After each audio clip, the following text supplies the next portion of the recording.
ओम शांति।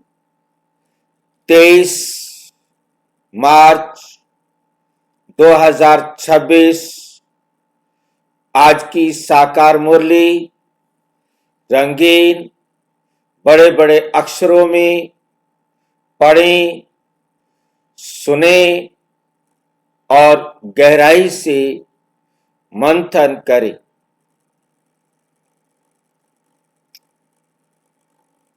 हम प्रतिदिन प्रातः 4 बजे, 6 बजे, शाम को 4 बजे, 8 बजे मुरली मंथन करते हैं। आप सभी भी इस मुरली मंथन में साथी व सहयोगी बन सकते, जिसके लिए इसी वीडियो के डिस्क्रिप्शन बॉक्स में गूगल मीट का लिंक दिया हुआ है, जिस लिंक के द्वारा आप प्रतिदिन चारों समय अपनी सुविधा अनुसार जुड़ सकते। एक ही लिंक रहता है। इस लिंक को वहां से कॉपी करके अपने पास कहीं भी मोबाइल में या अपने लैपटॉप में जहां भी उसको सेव कर ले।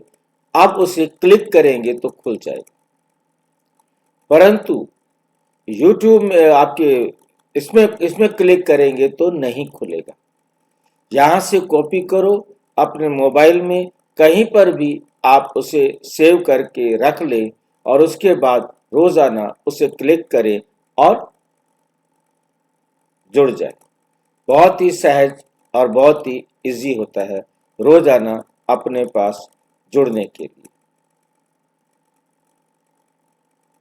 और यदि आपको फिर भी जुड़ने में कठिनाई आ रही है तो आप सामने इसी वीडियो में जो आप देख रहे हैं उसमें चलती हुई लाइन में व्हाट्सएप नंबर दिखाई दे रहा है, उस पर आप मैसेज करके भेजेंगे तो हम आपके पास लिंक भेज देंगे, जिस लिंक को आप अपने पास सेव करके रख लेंगे और रोजाना जुड़ते रहेंगे जब भी आपको सुविधा हो।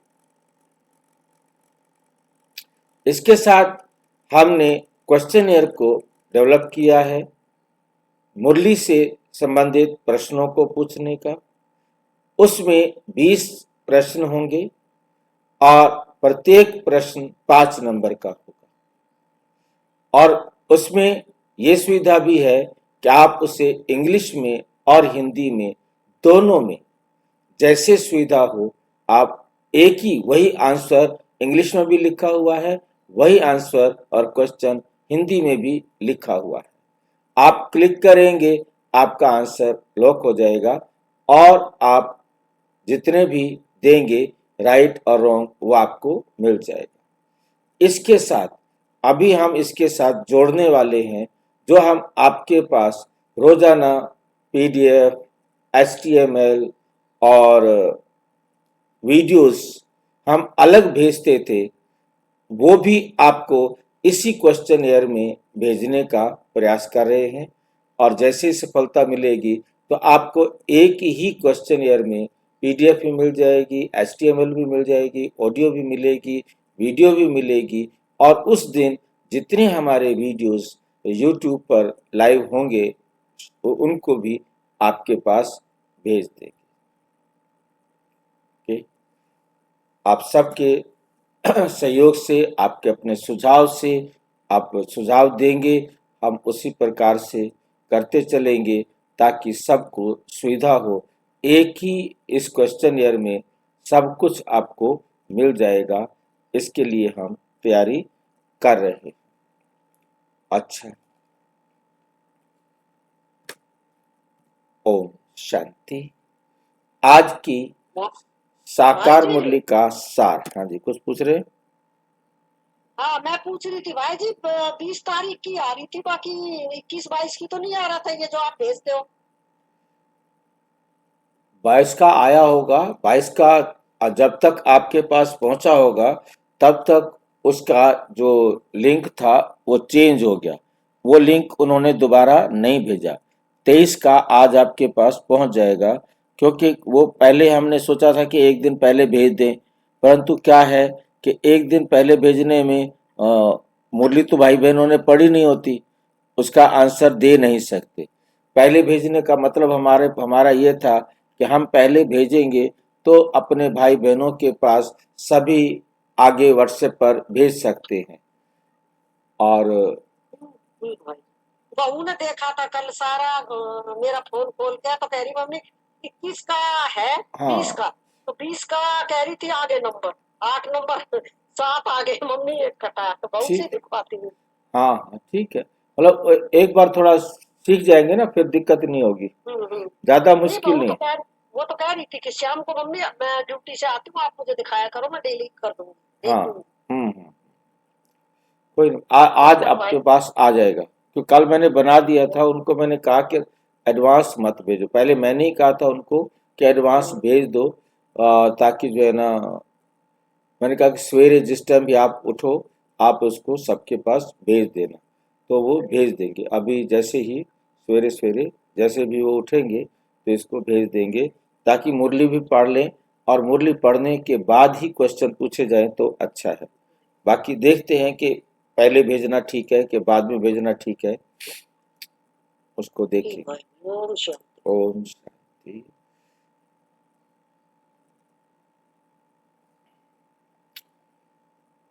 मीठा मीठा बाबा कहते मीठे बच्चे, चुप रहना भी बहुत बड़ा गुण है, क्योंकि कहा जाता है एक चुप 100 सुख। If speaking is silver then silence is gold. मतलब चुप रहना यदि चांदी है, सॉरी बोलना यदि चांदी है तो चुप रहना सोना है। मतलब चुप रहने को बोलने से ज्यादा महत्व दिया गया है देह अभिमान में रहने वाले लोगों के द्वारा। परंतु बाबा का चुप रहना कुछ अलग है। दुनिया वालों ने देह का चुप रहना, क्योंकि खुद को देह समझते हैं, तो देह के चुप रहने को ही उन्होंने महत्व दिया। परंतु हमें बाबा सिखाते हैं आत्मा का चुप रहना, आत्मा का चुप रहना।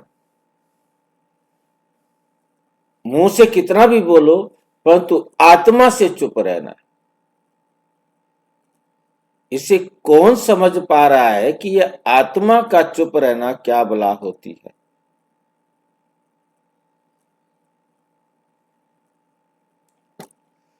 आत्मा का चुप रहना क्या होता है? हलचल में ना आए भाई जी। हम हलचल में ना आए, हम हलचल में ना आए, इसे कहते हैं चुप रहना। किस चीज के हलचल में नहीं आए?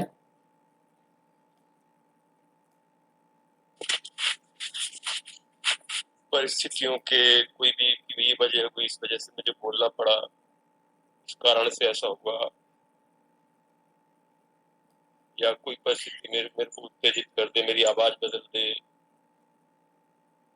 कोई भी परिस्थिति मेरे को उत्तेजित नहीं कर सकी, विचलित न कर पाए, विचलित नहीं कर सकी। भाई जी एक संकल्प भी ना आए, बाबा की श्रीमत के हाँ, अलावा कोई संकल्प भी ना चले। उसके लिए पांचों बातें आ जाती हैं, जिसमें से एक बात बहन जी बता रहे हैं। वो पांचों बातें कौन सी हैं? सोचना, बोलना, करना, देखना, बाबा की श्रीमत पर ही होना चाहिए ये सब। पांचवा सुनना, सुनना रहेगा भाई। हाँ पांचवा सुनना। मतलब पांच जो है ना, जो बातें हम पढ़ते आए बाबा की भाषा में, कि बुरा मत देखो, बुरा मत सुनो, बुरा मत सोचो, बुरा मत बोलो, बुरा मत करो, उसी को ही हम यहाँ पर सिर्फ चेंज कर देंगे। व्यर्थ भी, बुरा तो ठीक है नहीं करना, अब बाबा कहते व्यर्थ ना सुनो, व्यर्थ ना बोलो, व्यर्थ ना सोचो, व्यर्थ ना करो। यानी इस प्रकार से ये पांचों बातें ही अप्लाई की गई, जिनके द्वारा हमने केवल अब बाबा की उस इन दो बातों को हटा दे तो बाबा की बात के अनुसार एक पर उसको फिट करना है। केवल बाबा को सुनो, बाबा की श्रीमत के अनुसार देखो और बाबा की श्रीमत के अनुसार सोचो, तो फिर आपका बोलना भी और आपका करना भी बाबा की श्रीमत के अनुसार होगा। ये है समर्थ बनने के लिए चुप रहना। हमें बोलना है, कितना भी बोले हम, परंतु केवल हम श्रीमत के अनुसार बोल रहे हैं तो हम चुप है। हमारी चुप अलग है। हमारी चुप जो है व्यर्थ और नेगेटिव से है। आप परमात्मा की श्रीमत पर कितना भी बोलो, कोई फर्क नहीं पड़ेगा, कोई नुकसान नहीं होगा। बाबा की श्रीमत के अनुसार कितना भी देखो, आपका कोई नुकसान नहीं होगा। बाबा की मुरली कितनी भी सुनो, बाबा की श्रीमत कितनी भी सुनो, कोई नुकसान नहीं होगा। मतलब एकदम तुम चुप रहकर, बाबा ने इस लाइन को कहा कैसे, तुम चुप रहकर बाप को याद करो। मतलब सिर्फ बाबा की याद में रहना ही चुप रहना। याद करते रहो तो बहुत कमाई जमा कर लेंगे। और बाबा को याद करने का मतलब भी हमें भाग्य से समझ में आया कि हमने सुनना भी वही है जो बाबा कहे, सोचना भी वही है जो बाबा कहे, देखना भी वही है जो बाबा कहे, करना भी वही है जो बाबा कहे, बोलना भी वही है बाबा। हमें सब कुछ करने की छुट्टी मिली, परंतु एक ही सिर्फ लाइन से कि हम बाबा की श्रीमत पर ही चलेंगे। प्रश्न, कौन से बोल कर्म संन्यास को सिद्ध करते? वे बोल तुम नहीं बोल सकते। हम कर्म संन्यास क्यों नहीं करें भाई? कर्म योग और कर्म संन्यास में क्या अंतर है? कौन बताएगा? कर्म योग और कर्म संन्यास में क्या अंतर है? बाबा कह रहे हैं यहां पर कर्म सन्यासी मत बनो, कर्म योगी बनो। भाई जी, जब हम कोई कर्म बाबा की श्रीमत पे करते हैं तो कर्म योग है, और जब हम कोई कर्म करते नहीं है, किसी कर्म को अवॉइड करते हैं, तो शायद वो संन्यास है। कर्म संन्यास माना हमें कोई भी कर्म करने के लिए अपने आप को कहना कि मैं नहीं करूंगा, मैं कर्म सन्यासी हूं। जैसे ऋषियों ने द्वापुर के बाद सन्यास लिया, जंगल में चले गए, भगवान की खोज के अंदर उन्होंने सन्यास, संसार से सन्यास लिया। वो खाना भी नहीं बनाते। हमने भगवान को ढूंढना है, ये शरीर हमारे लिए कुछ नहीं। और ऑटोमेटिक टच होता था उस समय के, उस इलाके के लोगों को कि वहां कोई सन्यासी बैठा है, वो खाना नहीं बनाएगा, उसको खाना दे आते थे, क्योंकि उसको कुछ है ही नहीं। उसने तो परमात्मा की खोज में बैठा है, उसको भूख लगी होगी और वो टाइम पर उसे जाकर खाना देकर आते थे। अब सन्यासियों ने आ गया तो खा लिया, नहीं आया तो नहीं खाना। उनकी ये दृढ़ निश्चय, दृढ़ता लोगों को वहां तक भोजन पहुंचाने के लिए तैयार करती थी और वो कभी मांगने नहीं जाते थे, क्योंकि हम सन्यासी। अब वो वहां पर जैसे जैसे उनकी पवित्रता कहो, उनकी धारणा में कमी आना शुरू हुई। अब उन्हें भूख लगे तो उन्होंने देखा एक दिन नहीं आया, 2 दिन नहीं आया, कब तक भूखे रहेंगे। अब उन्होंने आकर एक घर में अलख देना और भोजन मिल जाए तो ठीक, दूसरे घर में नहीं जाते थे। वो जिस घर में अलग देते थे उस घर से ही उनको भोजन मिल जाता था। अब उन्होंने जिस घर पर अलग देना शुरू किया उसने ही भोजन के लिए मना कर दिया, वापिस चले गए। अब उसके बाद उन्होंने सोचा कब तक भूखे रहेंगे, दूसरे घर में भी तो जा सकते थे, एक ने मना कर दिया तो अब ने 2 घर, ऐसे 3 घर, 5 घर। और उसके बाद ये सन्यास इतना डिस्टर्ब हो गया, इतना तमो प्रधान हो गया कि आज वो सारा दिन मांगते रहते हैं ताकि पता नहीं कल के लिए ना मिले, 6 महीने के बाद ना मिले, साल के बाद ना मिले, बीमार हो जाए। तो उन्होंने सन्यास को कमाई का धंधा बना लिया। अब उन्होंने जंगल छोड़ करके बड़े बड़े आश्रम बना लिए, बड़े बड़े अखाड़े बना लिए और वहां पर लोगों से पैसा इकट्ठा करना अपना बिजनेस बना लिया। तो वो कर्म सन्यास, दुनिया वाले कहते हैं हम तो कर्म करेंगे नहीं। अरे आप रोटी नहीं बनाओगे, पानी नहीं पियोगे क्या? पानी पीना भी तो कर्म है ना, खाना खाना भी तो कर्म है ना।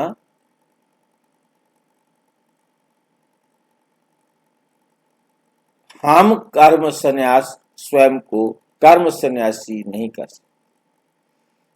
हम बोल ही नहीं सकते कि हम कर्म सन्यासी हैं, हम कर्म योगी हैं। अब योग और सन्यास के अंदर अंतर अब हमें समझ में आया। सन्यास का अर्थ है छोड़ना और योग का अर्थ है जोड़ना। हमने अपना संबंध परम आत्मा के साथ जोड़ना है। हम आत्मा हैं, हम आत्मा ने अपना संबंध परम आत्मा से जोड़ना है। उन्होंने संसार की वस्तुओं के साथ छोड़ना तो सीखा, छोड़ना तो अपना लिया, पर तो हमें परमात्मा कहते बच्चे इनको छोड़ना भी नहीं है। जो भी संसार में आप देख रहे हो उनको छोड़ना नहीं है, परंतु जिन साधनों को आप सहज यूज कर सकते हो करो। और यदि किसी कारण से कोई भी साधन, कोई भी व्यक्ति, कोई भी बात आप यूज नहीं कर पा रहे हैं, कोई बात नहीं, कोई बात नहीं। ये है हमारा सन्यास। किसका सन्यास है? बेहद का सन्यास। हम कहते हैं बेहद के सन्यासी हैं, फिर हम अपने मकान में रह रहे हैं, हमारे पास खाने पीने रहने सारे साधन हैं। परमात्मा कहते आपने सन्यास किया है अपनी अवस्था खराब ना करने के लिए। हमारे पास जो भी साधन अवेलेबल हैं हम उन साधनों का उपयोग करें। यदि उनमें से कितना भी इम्पोर्टेंट साधन हो और आप उसे यूज नहीं कर पा रहे हैं तो कोई बात नहीं, तो कोई बात नहीं। अपने आप में किसी भी प्रकार की टेंशन नहीं आए, किसी भी प्रकार के दुख की फीलिंग ना आए, अभाव की फीलिंग नहीं आए। ठीक है, नहीं मिल रहा है तो ठीक है, मिल रहा है तो भी ठीक है। तो हमारा है बेहद का सन्यास और उनका है हद का सन्यास। हम हैं बेहद के वैरागी और वो हैं हद के वैरागी। वो परिवार के 2, 4, 5, 10 परिवार के लोगों को छोड़कर जाते हैं और वहां जाकर उससे भी कई गुना ज्यादा बड़े परिवार के मुखिया बन के बैठ जाते।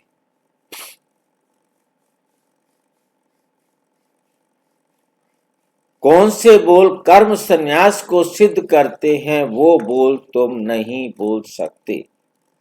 ड्रामा में होगा तो कर लेंगे, ड्रामा में होगा तो कर लेंगे, ये तो कर्म संन्यास हो गया। बाबा के बच्चे क्या बोलते हैं, हमारे पार्ट में होगा तो हम कर लेंगे, बाबा के हमारे ड्रामा के पार्ट में जो नहीं है वो हम कैसे करेंगे, हमने करना ही नहीं है तो हमने करना नहीं है, ये बात अलग है। परंतु ड्रामा के ऊपर टिक जाना, ड्रामा के ऊपर रुक कर, ये सच्चाई है, परंतु इसको आधार नहीं बनाना। क्योंकि जो साधन मैंने यूज नहीं करना, वो साधन मैं यूज नहीं कर सकता। ड्रामा में जो चीज मुझे उपयोग में लानी है वो लाऊंगा, जो नहीं लानी है वो नहीं लाऊंगा। इसके लिए पुरुषार्थ करना है, बाबा की श्रीमत के अनुसार ऐसा रहना है। परंतु जब तक हम उसे जैसे भी यूज कर पा रहे हैं वो करें, परंतु यूज हमारा बाबा की श्रीमत के अनुसार ही हो। ये नहीं कि हमने श्रीमत को एक तरफ रख दिया, योग को छोड़ दिया और हम केवल सन्यासी बन जाए। हमने सिर्फ सन्यासी नहीं बनना है, हमें सन्यास के साथ योग रखना है, योग परमात्मा के साथ रखना है, सन्यास दुनिया से लेना है।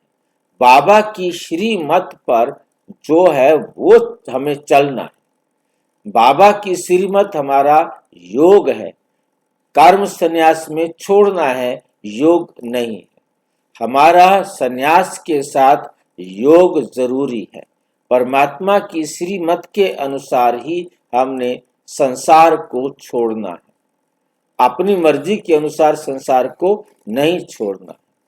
क्योंकि अपनी मर्जी से संसार को छोड़ना वाले क्या कहते हैं, मेरे जब समय आएगा तो हो जाएगा। तुम्हें कर्म तो अवश्य करना है, बिना पुरुषार्थ के तो पानी भी नहीं पी सकते या मिल सकता।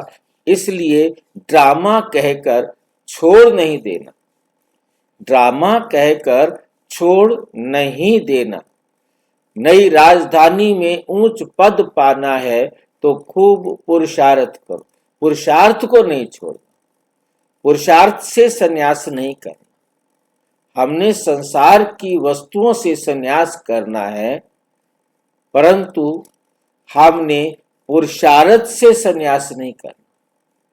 पुरुषार्थ तो करना है, पुरुषार्थ तो हमें चढ़ती कला में ले जाएगा।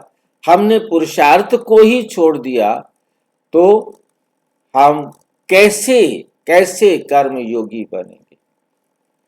कर्म योगी में कर्म भी करना है और पुरुषार्थ भी करना है। बस फर्क इतना है कि वो पुरुषार्थ हमने बाबा की श्रीमत के अनुसार करना, हमने मन मत के अनुसार, पर मत के अनुसार नहीं करना, हमने बाबा की श्रीमत के अनुसार करना। ये है कर्म योगी बनने का। यदि हम नहीं कर रहे हैं तो हम कर्म सन्यासी। इस प्रकार से जो कर्म करते हैं वो क्या करते हैं, वो क्या कहते हैं, जब टाइम आएगा ना अपने आप हो जाएगा। हमें बाबा ने समझा दिया है, समय अनुसार हमारे जो संस्कार हैं वो मर्ज और इमर्ज होते रहते हैं। जिस समय मुझे गुस्सा करना है ड्रामा में तो मेरा संस्कार इमर्ज हो जाएगा, मैं गुस्सा कर दूंगा। जिस समय मुझे सबको सहयोग देना है उस समय मेरे अंदर सहयोग का संस्कार इमर्ज हो जाएगा। ड्रामा चेंज हो नहीं सकता, परमात्मा भी चेंज नहीं कर सकता, इसलिए मुझे अब सोचने की जरूरत नहीं है। गुस्सा आ रहा है तो ड्रामानुसार आया है, नफरत आई है तो ड्रामानुसार आई है, विकार आया है तो ड्रामानुसार आया है। तो मैं क्या हूँ? मैं थोड़ा कुछ कर सकता हूँ। मैं बाबा, हमारा परमात्मा बाप ही ड्रामा नहीं चेंज कर सकता, तो क्या मैं ड्रामा चेंज कर सकता हूँ? नहीं कर सकता। अरे भाई, पुरुषार्थहीन नहीं बनना है, ये बात हमें अपने आप को बैठकर समझानी है।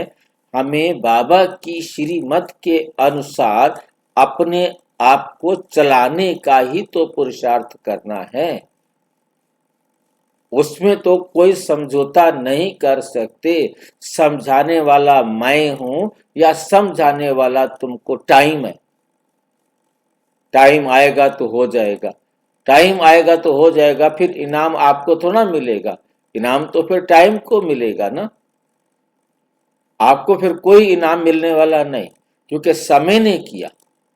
आपको कोई भी प्राप्ति होने वाली नहीं है। अजीब अजीब शर्तें, अजीब नियम है बाबा।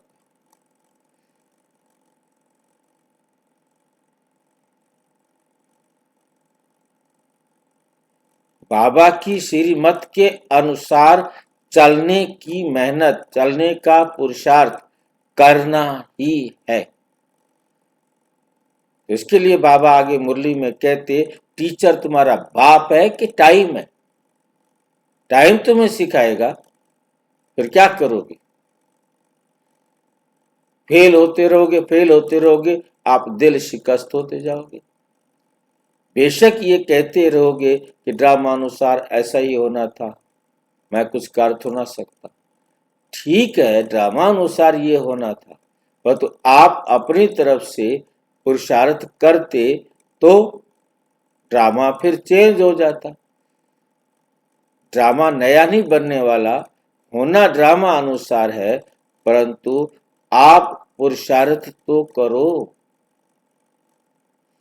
इस कल्प में पुरुषार्थ कर लेंगे तो समझ में आ जाएगा, पिछले कल्प में भी आपने पुरुषार्थ किया था। अब पुरुषार्थ नहीं किया तो पिछले कल्प में भी पुरुषार्थ नहीं किया था, किसी भी कल्प में भी पुरुषार्थ नहीं किया था, और किसी भी कल्प में पुरुषार्थ नहीं करें।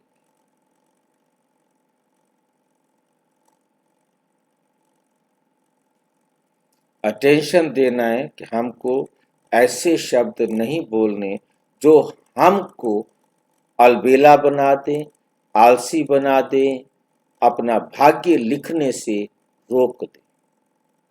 अपना भाग्य लिखने से हमें रोक दे, ऐसा हमको नहीं करना।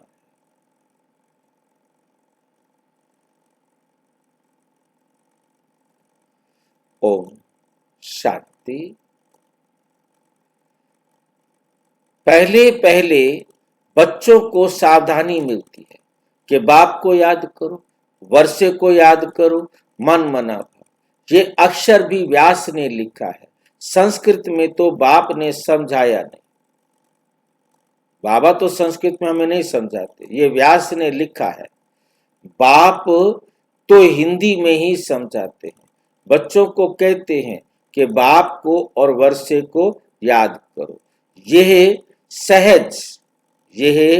सहज अक्षर है कि हे बच्चे मुझ बाप को याद करो। लौकिक बाप ऐसे नहीं कहेंगे कि हे बच्चे मुझ अपने बाप को याद करो। ये है नई बात। बाप कहते हैं, हे बच्चों मुझ अपने निराकार बाप को याद करो। ये भी बच्चे समझते हैं, रूहानी बाप हम रूहों से बात करते हैं। घड़ी घड़ी बच्चों को कहना कि बाप को याद करो, ये शोभता नहीं, अच्छा नहीं लगता बाबा को। जबकि बच्चे जानते हैं हमारा फर्ज है, बच्चे जानते हैं, क्या जानते हैं बच्चे? कि हमारा फर्ज है। क्या फर्ज है हमारा? हमारा कोई फर्ज है? रूहानी बाप को याद करना हमारा फर्ज है। क्या फर्ज है हमारा? कि हम रूहानी बाप को याद करें। बाप को याद करना ये हम आत्माओं का फर्ज है, तब विकर्म विनाश होंगे। बच्चों को निरंतर याद करने की कोशिश करनी पड़े, इस समय कोई निरंतर याद कर ना सके। इस समय कोई निरंतर याद कर ना सके, टाइम लगता है। ये बाबा कहते हैं मैं भी निरंतर याद नहीं कर सकता। ये अवस्था पिछाड़ी में ठहरेगी। तुम बच्चों को पहला पुरुषार्थ बाप को याद करने का ही करना है। शिव बाबा से वर्षा मिलता है, भारतवासियों को ही बात है।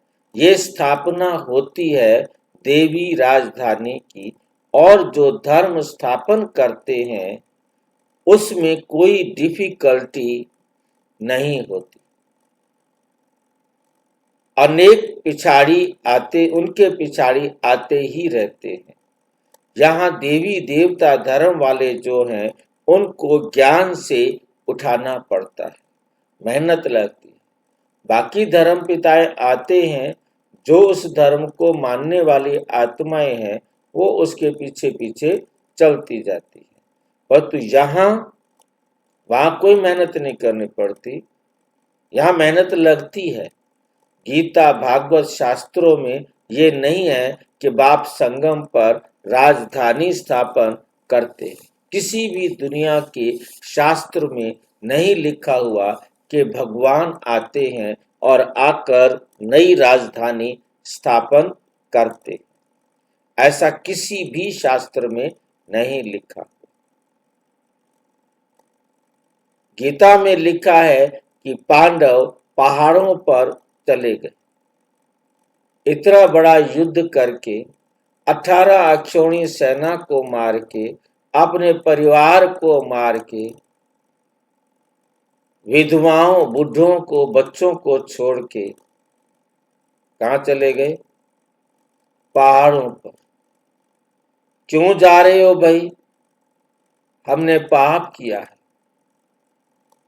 अरे आपको भगवान ने कहा था, पाप कैसे हो गया वो? नहीं, हमने अपने परिवार को मारा है, हमने अपनी प्रजा को मारा है। अरे भाई अजीब बातें।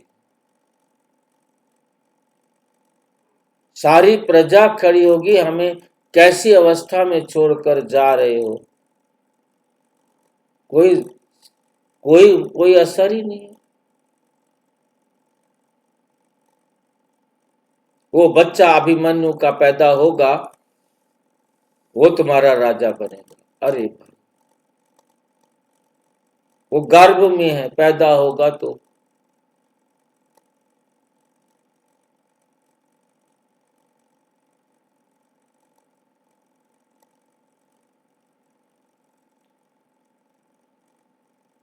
पैदा होते ही राजा थोड़ा बन जाएगा, इंतजार करना पड़ेगा।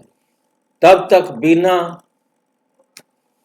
कोई किसी को कुछ नहीं कर सकता। पांडव पहाड़ों पर चले गए, परले हुई आदि आदि। और पहाड़ों पर जाकर के क्या किया? तपस्या करते करते गल मरे। इसे बाबा कहते, बच्चे वास्तव में पांडव तुम हो, जो पुरुषार्थ करते करते आप परिवर्तन को प्राप्त करते। क्योंकि इस नाशवान शरीर को तो छोड़ना है ना, परंतु इसी नाशवान शरीर के द्वारा हमने चढ़ती कला को प्राप्त करना है। तो पांडवों ने वास्तव में चढ़ती कला को प्राप्त करना था, अब वो चढ़ती कला को जो प्राप्त किया वो उन्होंने दिखा दिया पहाड़ों पर चढ़ते चढ़ते गल भरे। वास्तव में इस संसार में जो सुधरेगा उसने भी मरना है और जो नहीं सुधरेगा उसने भी मरना है।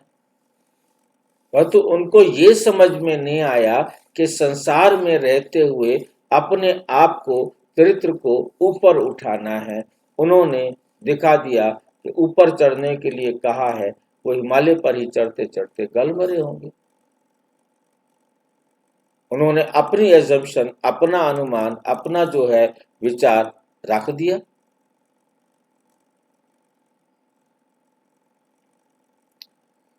प्रलय तो होगी, परिवर्तन तो होगा। चाहे जो चढ़ अपना सुधार कर रहे हैं वो भी शरीर छोड़ेंगे उस समय, और जो नहीं सुधर रहे हैं वो भी अपना शरीर छोड़ेंगे। वास्तव में बद्रीनाथ गए हैं क्या? हाँ जी, बद्रीनाथ गए हैं? मैं नहीं गया। बद्रीनाथ में बताते हैं यहाँ स्वर्गारोहण यहाँ से होता है, यहाँ पांडव यहाँ से गए थे। देखा तो मैं गया अभी तो देख, अच्छा, चलो देख के आते हैं। ठीक बात। जगह बनी हुई है वो, यहाँ से पांडव गए।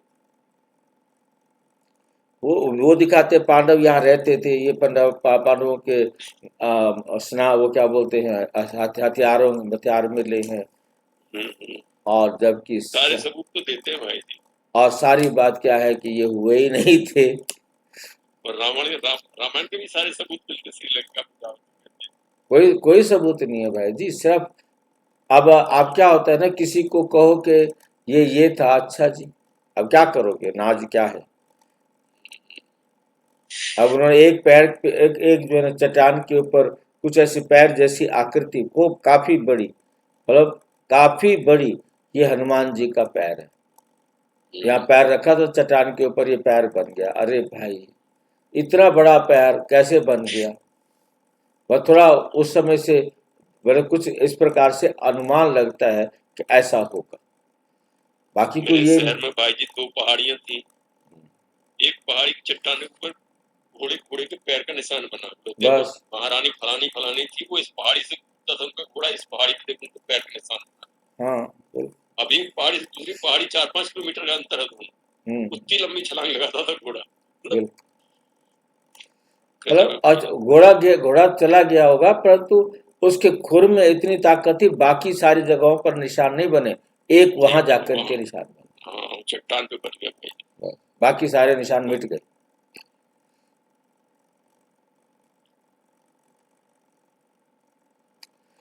वास्तव में ये बात तो है ही नहीं। तुम अब पढ़ रहे हो भविष्य 21 जन्मों के लिए, और स्कूलों में यहाँ के लिए ही पढ़ाते हैं। साधु संत आदि जो भी हैं वे भविष्य के लिए ही पढ़ाते हैं, क्योंकि ये वे समझते हैं हम शरीर छोड़ मुक्ति धाम में चले जाएंगे, ब्रह्म में लीन हो जाएंगे, आत्मा परमात्मा में ही मिल जाएगी। तो वे भी हुआ भविष्य के लिए, परंतु भविष्य के लिए पढ़ाने वाला एक ही रूहानी बाप, बाकी दुनिया में जो पढ़ाते हैं भविष्य के लिए दूसरा कोई नहीं। गाया हुआ भी है, सर्व का सदगति दाता एक ही है। वे तो सब अयथार्थ ही जाते हैं, ये बाप ही आकर समझाते हैं। वे भी साधना करते रहते हैं, ब्रह्म में लीन होने का की साधना है। अयथार्थ लीन तो किसी को होना नहीं, अयथार्थ लीन तो किसी को होना नहीं है। ब्रह्म महातत्व कोई भगवान नहीं है। ये सब है रॉन्ग, झूठ खंड में है सब झूठ बोलने वाले, सच खंड में है सब सत्य बोलने वाले। तुम जानते हो सच खंड भारत में था, अब झूठ खंड है। बाप भी भारत में ही आते हैं, बाप भी भारत में ही आते हैं, शिव जयंती मनाते हैं, परंतु ये थोड़े ही जानते हैं कि शिव ने आकर भारत को सच खंड बनाया। ऐसा कोई भी नहीं जानते कि शिव ने आकर भारत को क्या बनाया हो, सचखंड बनाया हो। वो समझते हैं आता ही नहीं, वे समझते हैं आता ही नहीं है, वे नाम रूप से न्यारा है। दुनिया वाले क्या समझते हैं, भगवान नहीं आता, वो नाम रूप से ही न्यारा है, खत्म बात। वो है ही नहीं कर दिया, ना उसका नाम है, ना उसका रूप है, ना वो आता है। सिर्फ महिमा जो गाते हैं पतित पावन ज्ञान का सागर, सो ऐसे ही तोते मिसल कह देते। बस बाप ही आकर समझाते हैं। श्री कृष्ण जयंती मनाते हैं, गीता जयंती भी मनाते हैं, शिव जयंती का भी किसी को पता नहीं है कि शिव क्या आकर करते हैं। आएंगे भी तो कैसे आएंगे, जबकि कहते हैं परमात्मा नाम रूप से न्यारा है। अरे भाई, आपने उसको क्या कर दिया, कोई सोचे तो है ना। नाम रूप से न्यारा है। वास्तव में कहना चाहिए था परमात्मा का नाम रूप न्यारा है। एक से शब्द गलती से किसी से जुड़ गया और आगे सब ने वही बोलना शुरू कर दिया। उसी प्रकार से उन्होंने उसका अनुवाद करना भी शुरू कर दिया कि परमात्मा नाम रूप से न्यारा है, ना उसका नाम है, ना उसका रूप। तो ये जिसको आप याद कर रहे हो, जिसकी आप पूजा कर रहे हो, वो कौन है, पता ही नहीं। बाप कहते हैं मैं ही बैठ बच्चों को समझाता हूं, फिर ये ज्ञान प्राय लोप हो जाता है। बाप खुद बतलाते हैं कि मैं आकर भारत को फिर से स्वर्ग बनाता हूं, कोई तो पतित पावन होगा ना। मुख्य भारत की ही बात है, भारत ही पतित है, पतित पावन को भी भारत में ही पुकारते हैं। खुद कहते हैं विश्व में शैतान का राज्य चल रहा है, बॉम्ब्स आदि बनाते रहते हैं, उनसे विनाश होना है, तैयारियां कर रहे हैं, जैसे वे रावण के प्रेरित किए हुए हैं। रावण का राज्य कब खलास होगा, रावण का राज्य कब खलास होता है। भारतवासी कहेंगे जब श्री कृष्ण आएगा। तुम समझाते हो शिव बाबा आया हुआ है, शिव बाबा आया हुआ है, वे सर्व का सदगति दाता है। बाप कहते हैं मुझे याद करो, ये अक्षर दूसरा कोई कह न सके। बाप ही कहते हैं मुझे याद करो तो खाद निकलेगी। तुम सतो प्रधान थे, अब तुम्हारी आत्मा में खाद पड़ी है, वह याद से ही निकलेगी। इनको याद की यात्रा कहा जाता है, इनको याद की यात्रा कहा जाता है। मैं ही पतित पावन हूं, मुझे याद करने से तुम्हारे विकर्म विनाश होंगे। इनको योग अग्नि कहा जाता है, इनको योग अग्नि कहा जाता है। सोने को आग में डालकर उनसे किचड़ा निकालते हैं। सोने को आग में डालते हैं, उसे पिघालते हैं, और जैसे जैसे गर्म होता जाता है तो किचड़ा कैसे अलग होता है, क्योंकि हर चीज का मेल्टिंग पॉइंट और फ्रीजिंग पॉइंट अलग अलग होता है। तो जब अलग किया जाता है, गर्म करते हैं, तो जो चीज जल्दी पिघलने वाली है वो पहले सबसे ऊपर आ जाएगी, जो देर से पिघलने वाली है वो उतनी नीची रहेगी, है नहीं। तो जिसके कारण उसको अलग किया जाता है। जैसे हम ये क्रूड ऑयल जो तेल आता है, मैं उसको देख रहा था कि सबसे पहले ऊपर जो उसके गर्म किया जाता है, उसको रिफाइन किया जाता है। तो रिफाइन करने का आधार ही यही होता है कि सबसे पहले ऊपर हमें गैस प्राप्त होती है, उस गैस को ले लेते हैं। जब गैस खत्म हो जाती है तो फिर पेट्रोलियम, जितना अच्छी क्वालिटी का पेट्रोल होगा वो उतना टॉप पर आएगा। हर एक चीज को नंबरवार अलग करते जाएंगे। केरोसिन आएगा, केरोसिन के बाद जो काला काला लास्ट बचेगा वो आपका तार कोल होता है, और वो तार कोल जो है ना फिर यूज किया जाता है सड़क बनाने के लिए। तो इस प्रकार से क्रूड ऑयल को अलग अलग जगह टेम्परेचर पर, क्योंकि उसे गर्म तो करना है, और तो गर्म करने पर जो चीज जितनी हल्की होगी वो उतनी ऊपर आती जाएगी।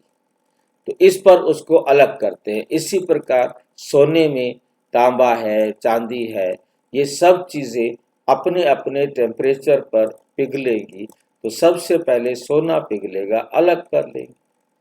फिर उसमें खोट डालनी हो तो आज बाबा ये भी कह रहे हैं, जब उस सोने में खोट मिलाते हैं तो भी गर्म करते हैं। सोने को गर्म किया, सोना जल्दी गर्म हो गया, अब उसमें चांदी भी डाली। अब उसको इतना ज्यादा गर्म करते हैं ताकि चांदी भी उसी लिक्विड फॉर्म में आ जाए।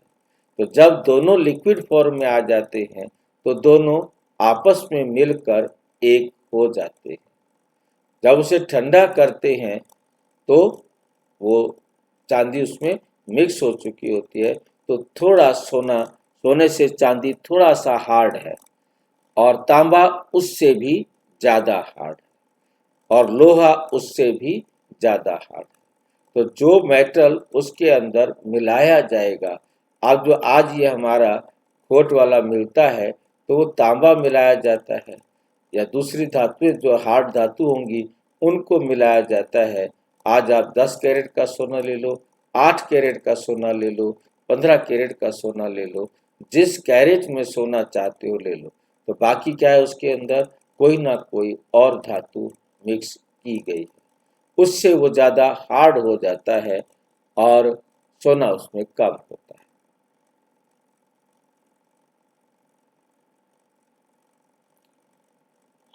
फिर सोने में खाद डालने के लिए भी आग में डालते हैं। बाप कहते हैं वे है कामचिता। दुनिया वाले जो विकारों की आग में जाते हैं वो है कामचिता, और यहाँ बाबा कहते हैं ज्ञान चिता।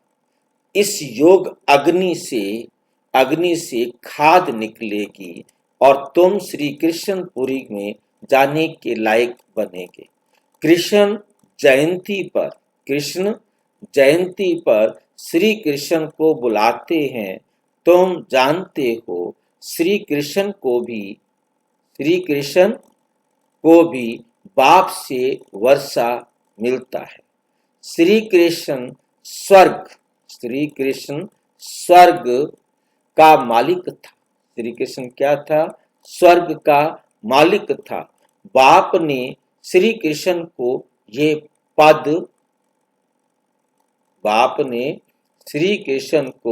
ये पद दिया। राधे कृष्ण ही फिर लक्ष्मी नारायण बनते हैं। राधे कृष्ण का जन्म दिन मनाते हैं, लक्ष्मी नारायण का किसी को भी पता नहीं। मनुष्य बिल्कुल मूंझे हुए हैं। अब तुम बच्चे समझते हो तो औरों को समझाना है, पहले पहले पूछना है। गीता में जो कहा है कि माम एकम याद करो, ये किसने कहा है? वो समझते हैं श्री कृष्ण ने कहा है। तुम समझते हो भगवान निराकार है, उनसे ही ऊंच अर्थात श्रेष्ठ मत मिलती है। ऊंच ते ऊंच परम पिता परमात्मा ही है, उनकी ही जरूर श्रेष्ठ ते श्रेष्ठ मत हुई। उस एक की श्री मत से ही सर्व की सदगति होती है। गीता का भगवान ब्रह्मा विष्णु शंकर को भी नहीं कह सकते। वे फिर शरीरधारी श्री कृष्ण को कह देते हैं। तो इससे सिद्ध है कहाँ भूल है। जरूर तुम समझते हो मनुष्यों को कि बड़ी भूल है। राजयोग तो बाप ने सिखाया है। राजयोग तो किसने सिखाया है? बाप ने सिखाया है। वही पतित पावन है, बड़ी भारी। बड़ी भारी जो भूले हैं उन पर जोर देना है। एक तो ईश्वर को सर्वव्यापी कहना, दूसरा फिर गीता का भगवान कृष्ण को कहना, कल्प लाखों वर्ष का कहना, ये बड़ी भारी भूल है। कल्प लाखों वर्ष का हो नहीं सकता। परम आत्मा सर्वव्यापी हो नहीं सकता। कहते हैं वो प्रेरणा से सब कुछ करते हैं। परमात्मा प्रेरणा से ही सब कुछ करता है, परंतु नहीं, प्रेरणा से थोड़े ही पावन बनेंगे। ये तो बाप बैठ सन्मुख समझाते हैं, माम एकम याद करो, मुझ एक को याद करो। प्रेरणा अक्षर रॉन्ग है। फल कहा जाता है शंकर की प्रेरणा से बॉम्ब्स आदि बनाते हैं।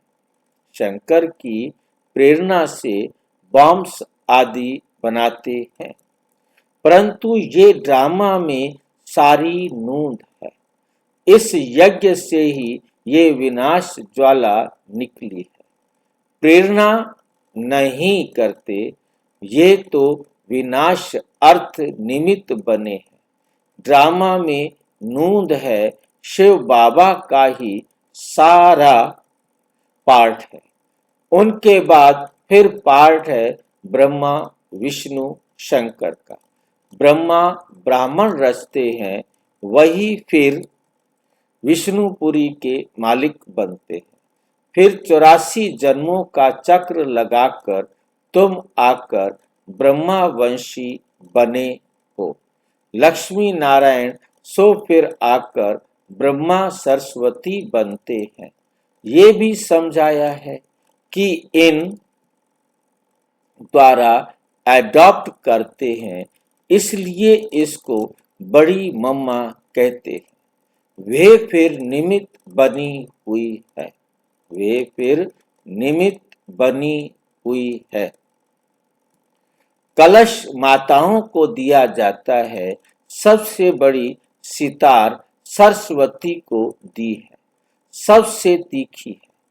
बाकी सितार व बाजा आदि कुछ है नहीं। सरस्वती की ज्ञान मुरली अच्छी थी, महिमा उनकी अच्छी थी। नाम तो बहुत डाल दिए हैं। देवियों की पूजा होती है। तुम अभी जानते हो, हम ही यहाँ पूज्य बनते हैं। फिर पुजारी बन अपनी ही पूजा करेंगे। अभी हम ब्राह्मण हैं, फिर हम ही पूज्य देवी देवता बनेंगे। यथा राजा रानी तथा प्रजा देवियों में जो ऊंच पद पाते हैं, तो मंदिर भी उन्हों के बहुत बनते हैं। नाम वाला भी उन्हों का होता है, जो अच्छी रीति पढ़ते पढ़ाते हैं। तो अब तुम जानते हो, पूज्य पुजारी हम ही बनते हैं। शिव बाबा तो सदैव पूज्य है। सूर्यवंशी देवी देवता जो थे, वो ही पुजारी फिर भगत बनते हैं। आपे ही पूज्य, आपे ही पुजारी की सीढ़ी बहुत अच्छी रीति समझाते। बिगर चित्र भी तुम किसको समझा सकते हो। जो सीख कर जाते हैं, जिनकी बुद्धि में सारी नॉलेज है, 84 जन्मों की सीढ़ी भारतवासी चढ़ते उतरते हैं। उन्हों के 84 जन्म हैं, पूज्य थे, फिर हम पुजारी बने। सो हम का अर्थ भी तुमने बहुत अच्छी तरह समझा है। आत्मा सो परमात्मा हो न सके। बाप ने सो हम का अर्थ समझाया है। हम सो देवता, हम सो फिर क्षत्रिय, हम सो फिर वैश्य, हम सो फिर शूद्र बनते हैं। अब हम सो ब्राह्मण बने हैं। हम सो का दूसरा कोई अर्थ है नहीं, कोई अर्थ है नहीं। और कोई पूज्य भी भारत भी, पुजारी भी भारत। पूज्य पुजारी दोनों ही भारतवासी ही बनते हैं।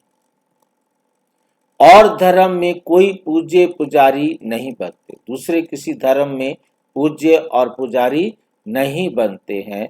तुम सूर्यवंशी चंद्रवंशी बनते हो। तुम ही क्या बनते हो? सूर्यवंशी बनते हो, चंद्रवंशी बनते हो। समझानी कितनी अच्छी मिली है। हम सो देवी देवता थे, हम आत्मा निर्वाण धाम में रहने वाली हैं। ये चक्र फिरता रहता है। जब दुख सामने आता है तो बाप को याद करते हैं। बाप कहते हैं, मैं दुख के समय ही आकर सृष्टि को बदलता हूँ, ऐसे नहीं कि नई सृष्टि रचता। ऐसे नहीं है कि मैं आकर कोई नई सृष्टि रचता हूँ। पुरानी को नया बनाने मैं आता हूँ। बाप आते ही हैं संगम पर। अब नई दुनिया बन रही है। अब नई दुनिया बन रही है। पुरानी खलास होनी है। ये है बेहद की बात। ये क्या है? बेहद की बात। तुम तैयार हो जाएंगे तो सारी राजधानी तैयार हो जाएगी। कल्प कल्प जिन्होंने जो पद पाया है, कल्प कल्प जिन्होंने जो पद पाया है, उस अनुसार पुरुषार्थ चलता रहता है। ऐसे नहीं कि ड्रामा में जो पुरुषार्थ किया होगा सो होगा। ऐसे नहीं है। मैं करूंगा तो होगा। मैंने इंतजार नहीं करना, मेरे पार्ट में है तो करूंगा, मेरे पार्ट में नहीं है तो मैं नहीं करूंगा। नहीं, ये बीती हुई बात के लिए ड्रामा शब्द यूज करना है, परंतु वर्तमान में ड्रामा शब्द यूज नहीं करना है। पुरुषार्थ करना होता है। फिर कहा जाता है, कल्प पहले भी ऐसे पुरुषार्थ किया था। हमेशा पुरुषार्थ को बड़ा रखा जाता है। प्रारब्ध पर बैठ नहीं जाना है। पुरुषार्थ बिगर प्रारब्ध मिल ना सके। पुरुषार्थ करने बिगर पानी भी नहीं पी सकते। कर्म संन्यास अक्षर रॉन्ग है। बाप कहते हैं, गृहस्थ व्यवहार में रहते भी रहो और बाबा सबको यहाँ तो नहीं बिठा देंगे। शरणागति गाई हुई है, भट्ठी बननी थी, क्योंकि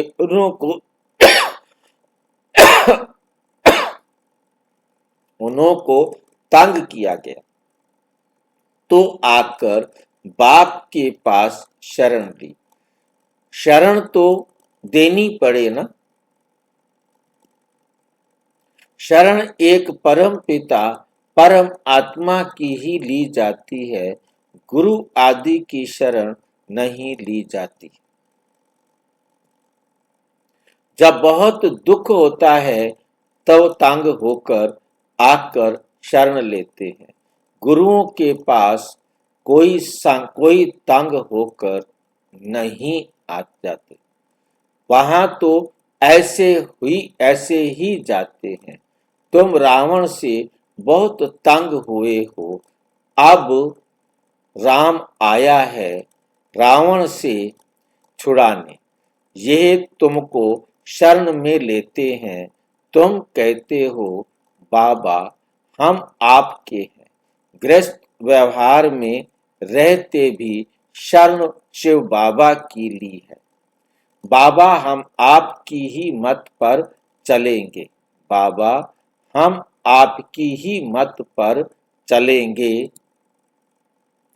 बाप श्री मत देते हैं, गृहस्थ व्यवहार में रहते मुझे याद करो और सबकी याद छोड़ दो और सबकी याद छोड़ दो।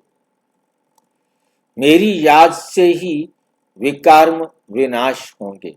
सिर्फ शरण लेने की बात नहीं है, सारा मदार याद पर है। सारा मदार याद पर है। बाप के सिवाय ऐसा कोई समझा ना सके। बच्चे समझते हैं बाप के पास इतने लाखों कहाँ आकर रहेंगे। प्रजा भी अपने अपने घर रहती है, राजा के पास थोड़े ही रहती है। तो तुमको सिर्फ कहा जाता है एक को याद करो। बाबा हम आपके हैं, आप ही सेकंड में सदगति का वर्षा देने वाले हो। राजयोग सिखलाकर राजाओं का राजा बनाते हो। बाप कहते हैं जिन्होंने कल्प पहले बाप से वर्षा लिया है वही आकर लेंगे। पिछाड़ी तक सबको आकर बाप से वर्षा लेना है। अभी तुम पतित होने के कारण अपने को देवता कहला नहीं सकते। बाप सब बातें समझाते हैं। कहते हैं मेरे नूरे रत्न, जब तुम सतयुग में आते हो तो तुम वन से राजाई करते हो और की तो जब वृद्धि हो लाखों के अंदाज में हो तब राजाई चले। जब हम सतयुग में आते हैं तो वन से क्या करते हैं, याद आ रहा है आपको? जब तुम सतयुग में आते हो तुम वन से राजाई करते हो। ये लाइन इतनी जो है ना गुह्य है कि बहुत सारे राज शुरू करती है कि जैसे हम आए हम राजा बने, पहले दिन हम राजा बने। इट मीन्स राजा बनने तक हम कहाँ थे, वन से पहले हम कहाँ थे, वन पर हम थे। जिस प्रश्न पर कोई भी ध्यान नहीं देता। इस बात पर यदि कोई ध्यान दे तो उसे समझ में आ जाएगा कि इस समय वन को कोई भी पतित आत्मा नहीं हो सकता।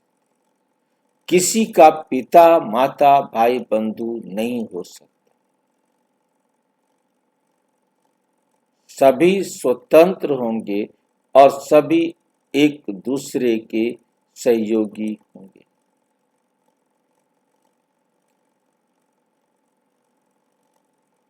ये वंडरफुल बात। ये सारी व्यवस्था पहले दिन कौन बनाएगा, कहां से बनेगी, इतना एक्यूरेट। औरों की तो जब वृद्धि हो लाखों की अंदाज में हो तब राजाई चले। तुमको लड़ने करने की दरकार ही नहीं, किसी से लड़ने करने की कोई जरूरत नहीं। तुम योग बल से बाप से वर्षा लेते हो चुप रहकर। कैसे? चुप रहकर सिर्फ बाप को और वर्षे को याद करो। बस चुप रहो और बाप के और बाप को और वर्षे को याद करो, और कोई बात सोचो ही नहीं, सुनो ही नहीं, बोलो ही नहीं, देखो ही नहीं। पिछाड़ी में तुम चुप रहेंगे, फिर ये चित्र आदि काम नहीं आएंगे। मीन्स जब आपको ज्ञान समझ में आ गया और जब आप चुप रहेंगे, अर्थात व्यर्थ और नेगेटिव दोनों आपके जीवन से निकल गए, तो फिर चित्रों की क्या जरूरत है। यही तो लक्ष्य है हमारा, इस मंजिल तक तो पहुंचना है हमको, इन संस्कारों को तो बनाना है ना। तुम होशियार हो जाएंगे। बाप कहते हैं सिर्फ मुझे याद करो तो विकर्म विनाश होंगे। अब करो ना करो तुम्हारी मर्जी, अब करो ना करो तुम्हारी मर्जी। कोई देहधारी के नाम रूप में नहीं फंसना है। बाप को याद करो तो अंतमति सो गति हो जाएगी। तुम मेरे पास आ जाएंगे। फुल पास होने वाले को राजाई मिलेगी। सारा मदार याद की यात्रा पर है। आगे चल नए भी बहुत आगे निकलते जाएंगे। अच्छा, मीठे मीठे सिक्की लधे बच्चों प्रति माता पिता बाप दादा का याद प्यार और गुड मॉर्निंग। रूहानी बाप की रूहानी बच्चों को नमस्ते। हम रूहानी बच्चों की रूहानी बाप दादा को नमस्ते नमस्ते नमस्ते। धारणा के लिए मुख्य सार। नंबर 1, किसी देहधारी के नाम रूप में नहीं फंसना है। एक बाप की श्रीमत पर चलना है। किस कस पर चलना है? एक बाप की श्रीमत पर चलना है। सदगति को पाना है। चुप रहना है।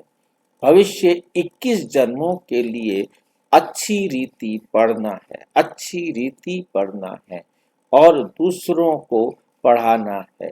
पढ़ने और पढ़ाने से ही नाम बाला होगा। वरदान। मन मत पर मत को समाप्त कर श्रीमत पर पद्मों की कमाई जमा करने वाले पद्मा पदम भाग्यशाली भव। पद्मा पदम भाग्यशाली भव। श्रीमत पर चलने वाले एक संकल्प भी मन मत व पर मत पर नहीं कर सकते। स्थिति की स्पीड यदि तेज नहीं होती है तो जरूर कुछ ना कुछ श्रीमत में मन मत व पर मत मिक्स है। मन मत अर्थात अल्पज्ञ। आत्मा के संस्कार अनुसार जो संकल्प उत्पन्न होता है वे स्थिति को डगमग करता है। इसलिए चेक करो और कराओ। एक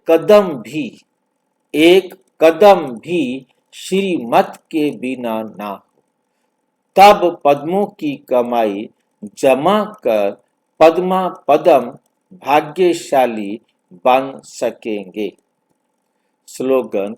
मन में सर्व के कल्याण की भावना बनी रहे, यही विश्व कल्याणकारी आत्मा का कर्तव्य।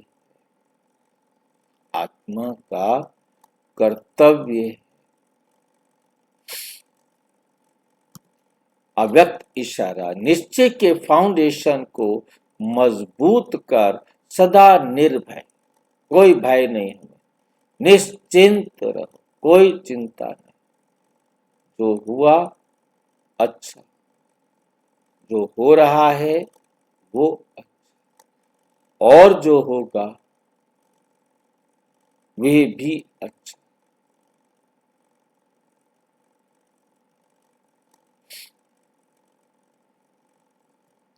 सरकमस्टांस भले कैसे भी हों, लेकिन निश्चय बुद्धि बच्चे सरकमस्टांस में अपनी स्वास्थिति की शक्ति से सदा विजयी अनुभव करेंगे। उनकी अपनी स्थिति इतनी ऊंची होगी कि सदा विजयी अनुभव करेंगे, चाहे दुनिया वाले लोग व ब्राह्मण परिवार के संबंध संपर्क में दूसरा समझे व कहे कि ये हार गया, लेकिन वे हार नहीं है, जीत है।